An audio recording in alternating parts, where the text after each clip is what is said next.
Assalamu alaikum and a very welcome to all of you in this YouTube channel Kashmir Teaching Diary.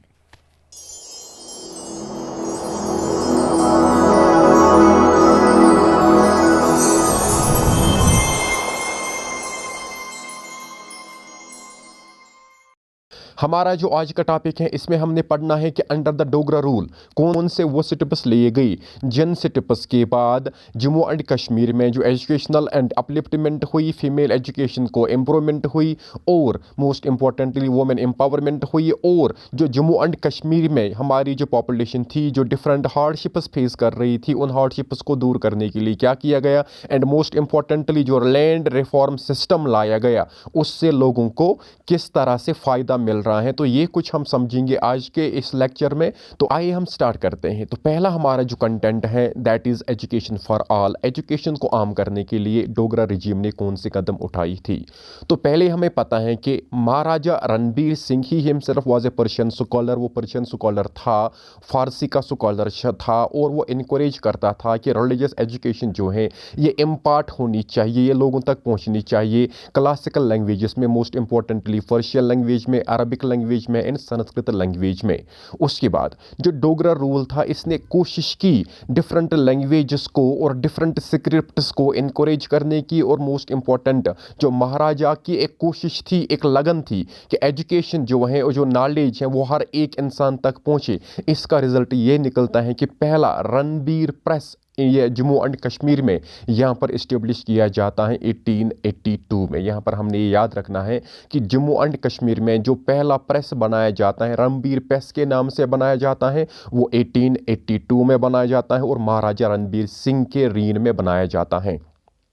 Most importantly यहाँ पर हमने एक और development पढ़नी है related to education, that is एक school यहाँ पर इस्टेब्लिश किया जाता है श्री रणबीर हाई स्कूल के नाम से। ये जम्मू में इस्टेब्लिश किया जाता है। इस स्कूल को इस्टेब्लिश करने का मकसद ये था कि जो वेस्टर्न एजुकेशन है इसको ज़्यादा से ज़्यादा फ़रोग मिलना चाहिए। ये 1885 में इसको इस्टेब्लिश किया जाता है। और साथ ही साथ जो SP कॉलेज है, जैसे हम SP कॉलेज के नाम से जानते हैं, श्री प्रताप कॉलेज, इसको इस्टेब्लिश किया जाता है श्रीनगर में 1905 में। तो यहाँ पर हमने समझा कि जहाँ पर हमने समझा कि जम्मू में पहला हाई स्कूल इस्टेब्लिश किया जाता है रणबीर हाई स्कूल के नाम से 1885 में।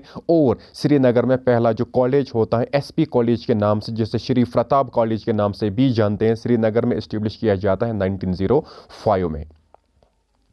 उसके बाद जो प्रिंस ऑफ वेल्स यहाँ पर आए थे, प्रिंस ऑफ वेल्स के नाम पर यहाँ पर एक कॉलेज इस्टेब्लिश किया जाता है जिसे प्रिंस ऑफ वेल्स कॉलेज के नाम से पहले जाना जाता था, लेकिन आज इसे Gandhi memorial science college Jammu के नाम से जाना जाता था। ये जो कॉलेज था इसको 1906 में इस्टेब्लिश किया गया था। तो एक बार हमने और क्या बात यहाँ पर समझी कि यहाँ पर जो प्रिंस ऑफ वेल्स उन्होंने यहाँ पर विजिट किया था और उनके विजिट को यादगार बनाने के लिए Prince of Wales college establish किया गया। और इस कॉलेज को आज हम गांधी मेमोरियल कॉलेज जम्मू के नाम से जानते हैं। और ये जो कॉलेज था इसको इस्टेब्लिश किया गया था 1906 में जम्मू में। मोस्ट इंपॉर्टेंटली जो education for agricultural class as well as artisan class, इसको ज़्यादा से ज़्यादा इनक्रेज करने के लिए Amar Singh technical institute establish किया जाता है इन श्रीनगर में 1923 में। तो जो ये टेक्निकल इंस्टीट्यूट होता है श्रीनगर में, इसको 1923 में इस्टेब्लिश किया जाता है। तो यहाँ पर हमने क्या समझा कि 1923 में एक टेक्निकल इंस्टीट्यूट इस्टेब्लिश किया जाता है जिसके ज़रिए से स्किल बेस्ड नॉलेज दी जाती थी एग्रीकल्चरल क्लास को और आर्टिजन क्लास को। In order to impart education to all the communities, Maharaja Hari Singh set up a chain of educational institutions from primary school to colleges। इसका मतलब ये हुआ कि एजुकेशन को और ज़्यादा आम करने के लिए या एजुकेशन को हर एक कम्युनिटी तक पहुंचाने के लिए जो महाराजा हरी सिंह था, इसका मतलब है लास्ट जो Dogra ruler of Jammu and Kashmir था, इसने बहुत सारे एजुकेशनल इंस्टीट्यूशंस खोले जो primary level to college level पर खोली गई, जिनका मकसद ये था कि एजुकेशन को ज़्यादा से ज़्यादा ज़्यादा हमने यहाँ पर आम करना है। तो यहाँ पर हमने क्या समझा कि महाराजा रणबीर सिंह के वक्त में क्या हुआ, ही himself was a Persian scholar, और वो चाहता था कि रिलीजियस नॉलेज जो है इसको यहाँ पर इंस्ट्रक्ट किया जाए क्लासिकल लैंग्वेजेस में, that is Persian, Arabic and Sanskrit languages में। और ये जो डोगरा रूल चल रहा था इसमें से कोशिश की गई कि डिफरेंट लैंग्वेजेस को और डिफरेंट स्क्रिप्ट्स को ज़्यादा से ज़्यादा फ़रोग मिलना चाहिए। इसके लिए जो महाराजा की एक अनथक कोशिश थी जिसमें वो चाहते थे कि नॉलेज हर एक इंसान तक पहुंचनी चाहिए। इसका रिजल्ट ये निकलता है कि रणबीर प्रेस पहली बार यहाँ पर इस्टेब्लिश किया जाता है 1882 में, और एक स्कूल जम्मू में इस्टेब्लिश किया जाता है हाई स्कूल के नाम से, जिसे Ranbir school, Ranbir high school के नाम से जाना जाता है। ये जम्मू में इस्टेब्लिश किया गया था वेस्टर्न एजुकेशन को इंपोर्ट करने के लिए। 1885 में इस्टेब्लिश किया गया था, और उसके बाद 1905 में एसपी कॉलेज श्रीनगर में इस्टेब्लिश किया जाता है प्रताप सिंह के एरा में।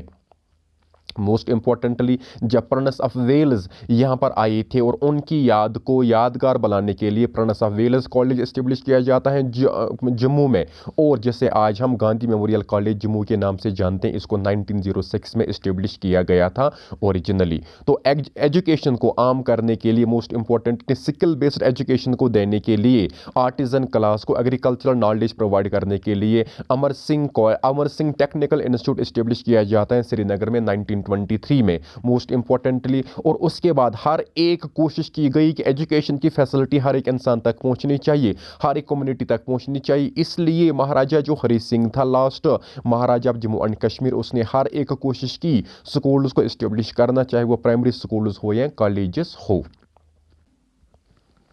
अब हमने यहाँ पर समझना है कि फीमेल एजुकेशन के लिए कौन से स्टेप्स लिए जाते हैं।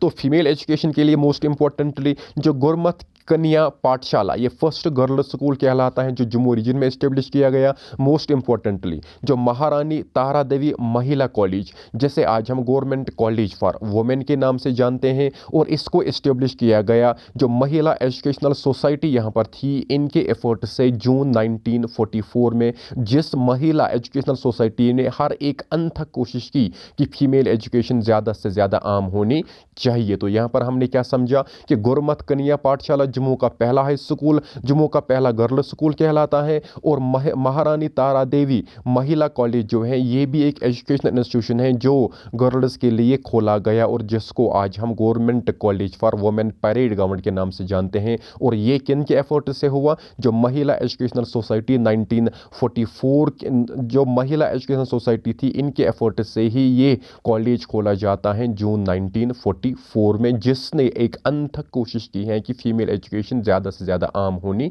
चाहिए। उसके बाद वुमेन इन एवरीडे लाइफ, इसका मतलब ये था कि वुमेन्स के साथ सोसाइटी में इनका क्या स्टेटस था और सोसाइटी की क्या सोच थी रिलेटेड टू वुमेन्स, और जो वुमेन्स थी ये किन किन मुश्किलातों को फेस कर रहे थे उस वक्त की सोसाइटी में। तो आइए हम स्टार्ट करते हैं वुमेन इन एवरीडे लाइफ। तो during the 19th century society में बहुत सारे इनह्यूमन प्रैक्टिसेस प्रेवलेंट थे। मोस्ट इंपॉर्टेंटली सती एक प्रैक्टिस था, चाइल्ड मैरिज प्रैक्टिस था, prohibition of widow marriage, female infanticide, immoral trafficking, ये prevalent Jammu and Kashmir region में थी। इसका मतलब ये था कि वुमेन्स के साथ बहुत ज़्यादा एक्सप्लॉयटेशन होती थी। मोस्ट इंपॉर्टेंटली सती एक प्रैक्टिस था जिसको जो हिंदू सोसाइटी में प्रेवलेंट थी। जब भी इसका एक किसी भी औरत का कोई किसी भी मैरिड औरत का हस्बैंड की डेथ हो जाती थी तो उसको भी उसी आग में जलना होता था। ये एक प्रैक्टिस थी। इसको राजा राम मोहन राय के एफर्ट्स के ज़रिए फाइनली ख़त्म किया जाता है 1829 में। जो विलियम बेंटिक होता है उसने लेजिस्लेशन एक पास की थी, फाइनली सती को यहाँ पर प्रोहिबिट किया जाता है। चाइल्ड मैरिज एक वो सिस्टम था जहाँ पर जो छोटी बच्चियाँ होती थी उनकी शादियाँ की जाती थी जिससे उनकी हेल्थ पर भी इफ़ेक्ट होता था। वो विडोज़ जो हुआ करती थी, अब उनको अगर कोई विडो ये सती प्रैक्टिस नहीं करती थी, दे वर नॉट अलाउड टू रिमैरी। और फीमेल इन्फेंटिसाइड, फीमेल जन्म देने वाली बच्ची हुआ होती थी तो उसे पहले ही किल किया जाता था। और इमोरल ट्रैफिकिंग यहाँ पर प्रेवलेंट जम्मू एंड कश्मीर में था। इसका मतलब ये था कि वुमेन्स के साथ बहुत ज़्यादा एक्सप्लॉयटेशन थी। तो यहाँ पर महाराजा हरि सिंह ने कौन से कदम उठाए? Maharaja Hari Singh on his accession to the throne various efforts to eradicate this evil practice and to make better the position of the women. तो ये जो महाराजा हरि सिंह था इसने बहुत सारे वो कदम उठाए जिसके ज़रिए से ये जो इनह्यूमन प्रैक्टिस हैं, ये जो इनह्यूमन प्रैक्टिस इनको यहाँ पर ख़त्म किया जाए और जो पोजीशन ऑफ वुमेन है इसको सोसाइटी में बेहतर किया जाए। क्या किया गया? ए special trust namely Dhan Devi Memorial Trust was created to extend financial help to the girls at the time of their marriage। इसका मतलब ये हुआ कि फीमेल चाइल्ड को बोझ ना बनाया जाए, इसके लिए गवर्नमेंट सामने आ जाती है। तो महाराजा हरि सिंह के ज़रिए यहाँ पर धन देवी मेमोरियल ट्रस्ट, यहाँ पर एक ट्रस्ट इस्टेब्लिश किया जाता है। इस ट्रस्ट के ज़रिए फाइनेंशियल एड दी जाती हैं गर्ल्स को जब उनको शादियाँ करनी होती थी। जब उनकी शादी, इसका मतलब ये हुआ कि उनके पेरेंट्स को वजीफ़ा दिया जाता था। To prevent child marriage, Maharaja Hari Singh passed Infant Marriage Prevention Regulation Act of 1928। तो मैरिज, चाइल्ड मैरिज को रोकने के लिए infant marriage prevention regulation act पास किया जाता है, जिस एक्ट के मुताबिक जो फीमेल्स होती हैं उनकी एज 16 होनी चाहिए थी और मेल की एज पहले 18 होनी चाहिए थी। उसके बाद इसको रिवाइज किया गया। प्रेजेंट पोजीशन ये है कि फीमेल की एज 18 होनी चाहिए और मेल की एज 21 होनी चाहिए, तब ही ये शादी कर सकते हैं। इस एज से पहले अगर एक फीमेल शादी करती हैं तो वो अर्ली मैरिज कहलाता है। तो इसके लिए, उस अर्ली मैरिज पर रोक लगाने के लिए ये एक्ट पास किया जाता है। Widow Remarriage Act and Property Regulation Act of 1931 gave liberty to widow to remarry and live their lives according to their own will। और एक एक्ट पास किया जाता है जम्मू एंड कश्मीर में, जिसे हम विडो रिमैरिज एक्ट या प्रॉपर्टी रेगुलेशन एक्ट ऑफ 1931 के नाम से जानते हैं। इसमें क्या हुआ कि जो विडोज़ हैं इनको लिबर्टी, इनको आज़ादी दी गई कि ये अगर चाहे अपनी मर्ज़ी से शादी कर सकते हैं और साथ ही साथ अपनी ज़िंदगियों को अपनी मर्ज़ी के मुताबिक यहाँ पर गुजार सकते हैं। तो यहाँ पर हमने क्या समझा कि जो फीमेल पॉपुलेशन थी ड्यूरिंग द 19th सेंचुरी, इनको बहुत सारी इनह्यूमन प्रैक्टिसेस का सामना करना पड़ता था। मोस्ट इम्पॉर्टेंटली सती एक प्रैक्टिस थी, मोस्ट इम्पॉर्टेंटली चाइल्ड मैरिज हुआ करता था। यहाँ पर widows were not allowed to remarry and female infanticide एक प्रेवलेंट प्रैक्टिस थी और इमोरल ट्रैफिकिंग चल रहा था। तो we can assume the condition of women was very bad.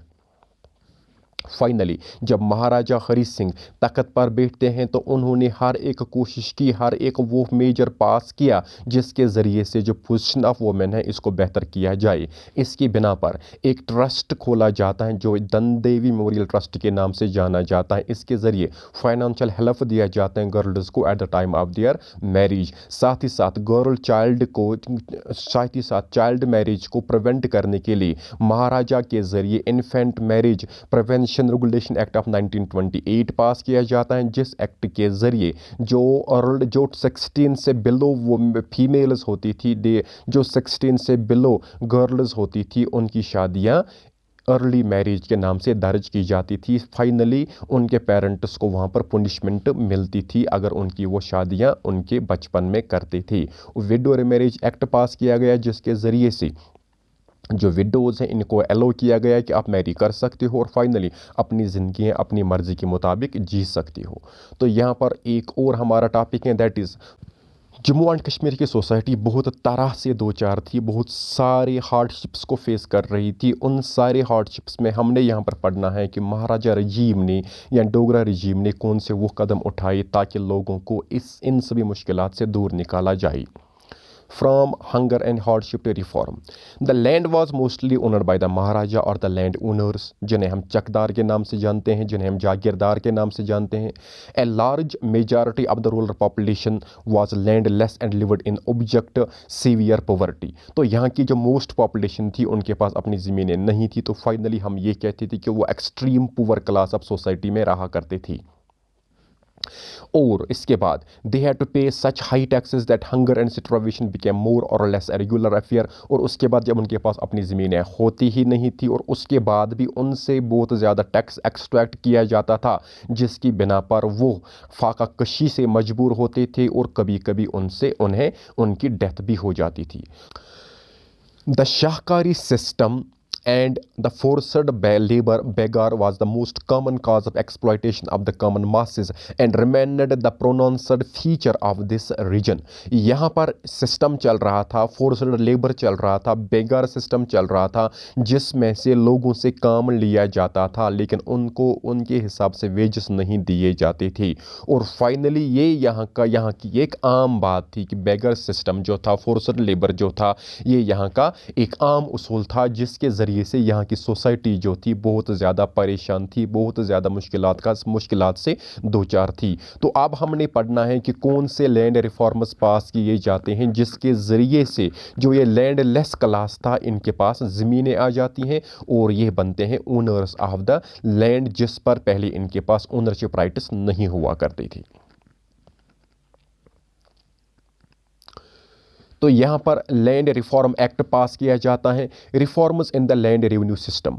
About 80% of the total population was engaged in agriculture and peasants had the right to cultivate as long as they paid 1/2 of the produce as government share. इसका मतलब हुआ कि हमारी जो Jammu and Kashmir की population थी 80% population वो थी जो एग्रीकल्चरल पॉपुलेशन थी और वो एग्रीकल्चरल ऑक्यूपेशन से अपना पेशा, अपना पैसा और अपनी रोज़ी रोटी कमाते थे। और फाइनली वो तब तक कल्टीवेशन कर सकते थे जब तक वो रेडी थे कि जो भी वो एग्रीकल्चरल प्रोड्यूस निकालते थे उसका 50% उनको गवर्नमेंट की तरफ सबमिट करना होता था। इन 1889 जो वॉल्टर लेवरन साहब थे इनको यहाँ पर अपॉइंट किया जाता है रेवेन्यू कमिश्नर।